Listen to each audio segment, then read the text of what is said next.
Guys, what's up? So in this quick video I'm going to show you how you can get the G6 filter on TikTok. I'm talking about this one. Okay, I'm talking about this filter. To get this G6 filter on TikTok, what you can do, just go to your effect gallery. Okay, it's in my favorite. You can go to trending and you can look for this image. Okay, suppose you can't find the filter in trending, what you can do, tap on the search button and here search for G6. Okay, on the first row you will see this effect with 6.2 million videos.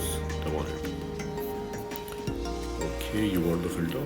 Suppose you are not getting the effect like this from the effect gallery or from the search, what you can do, go to your For You page.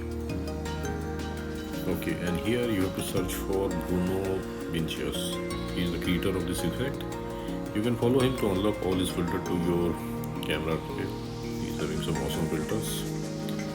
Okay, so go to his effect gallery and the first one, G6 with 6.2 million videos. Tap on it.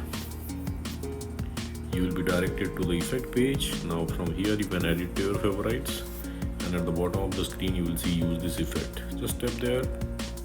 Okay, to use the effect. Suppose you are not getting the effect like this also, then what you can do, okay, tap on use this effect at the bottom of the screen. Okay, and that's it, you got the filter. So that's it guys, likewise you can get this effect on TikTok. So thanks for watching the video guys, see you in the next video.